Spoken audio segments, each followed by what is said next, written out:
आज हम बात करेंगे कुछ इंटरनेशनल खबरों के बारे में जो आज दिन भर की होंगी और आपके एग्ज़ाम से रिलेटेड काफ़ी महत्वपूर्ण हो सकती हैं। सबसे पहली जो अपडेट आ रही है वो आ रही है चाइना से।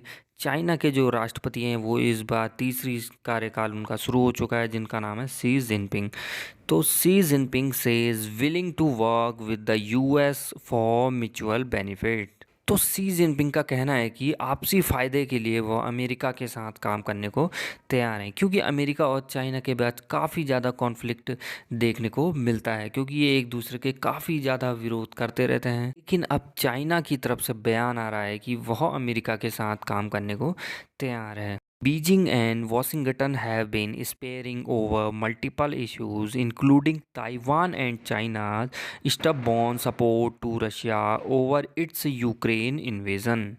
चाइना की जो राजधानी है वो है बीजिंग, यहाँ की जो करेंसी है वो है युआन, और चाइना के जो राष्ट्रपति हैं उनका नाम है शी जिनपिंग, जिनका तीसरा कार्यकाल शुरू हो चुका है। नेक्स्ट जो अपडेट है वो आ रही है एलन मस्क से रिलेटेड। एलन मस्क को आप जानते ही हैं, ये दुनिया के सबसे धनवान रिचेस्ट व्यक्ति हैं इस टाइम पे। एक रिपोर्ट से खबर आ रही है कि banks transact $13 billion in cash for Elon Musk Twitter take over.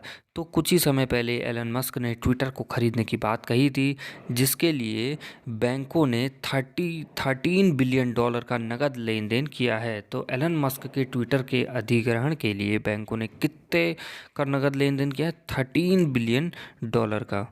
Elon Musk Twitter deal. Elon Musk formally started the $44 billion buyout of Twitter by sending borrowing notifications to banks, a report said. Electronic car निर्माता company Tesla और space में जगह बनाने वाली space x company भी किसकी है? Elon Musk की ही है। नेक्स्ट जो अपडेट है वो भी एलन मस्क से ही रिलेटेड है। Elon Musk SpaceX partners with Philippine tycoon on satellite service. तो जो एलन मस्क की स्पेस एक्स सर्विस है, एलन मस्क के स्पेस एक्स ने उपग्रह सेवा पर फिलीपीन टाइकून के साथ साझेदारी की। नेक्स्ट जो अपडेट है वो है रशिया से। West commercial satellite could be target in retaliatory strike. यहाँ पे रशिया का ये कहना है कि वेस्ट के जो भी सैटेलाइट, मतलब यूएस के जो भी उपग्रह हैं और उनके एलाइज के जो भी उपग्रह हैं, अगर वो युद्ध में इन्वॉल्व थे यूक्रेन युद्ध के दौरान, तो वो रशिया के निशाने पे वो उपग्रह हो सकते हैं। मतलब कमर्शियल सैटेलाइट्स की वो बात कर रहे हैं, क्योंकि हाल ही के दिनों में देखा गया कि रूस और यूक्रेन के युद्ध में यूक्रेन की काफ़ी ज़्यादा मदद की गई इस सैटेलाइट के द्वारा, क्योंकि इन्हीं सैटेलाइट की मदद से यूक्रेन को इंटरनेट मुहैया कराया गया, जो कि कंपनी थी स्टारलिंक एलोन मस्क की। उन्होंने इंटरनेट सेवा उपलब्ध कराई थी किसके द्वारा? स्टारलिंक के द्वारा, जो कि रशिया के लिए एक बहुत बड़ी चुनौती के रूप में सामने आई थी। यूक्रेन की जो राजधानी है वो है कीव, राष्ट्रपति हैं जेलेंस्की और यूक्रेन की करेंसी है Ukrainian revenue.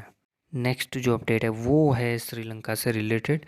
In Sri Lanka attempt to restructure foreign डेब्ट, India and China are crucial. तो विदेशी ऋण के पुनर्गठन के श्रीलंका के प्रयास में भारत और चीन की क्या है? बहुत महत्वपूर्ण भूमिका है।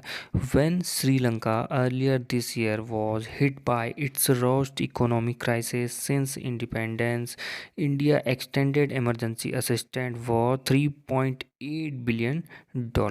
तो हाल ही के दिनों में वहाँ काफ़ी ज़्यादा इमरजेंसी क्राइसिस हुए थे श्रीलंका के अंदर, जिससे कि वहाँ की सरकार भी गिर गई थी। काफ़ी ज़्यादा परेशानियों का सामना इस समय श्रीलंका को उठाना पड़ रहा है।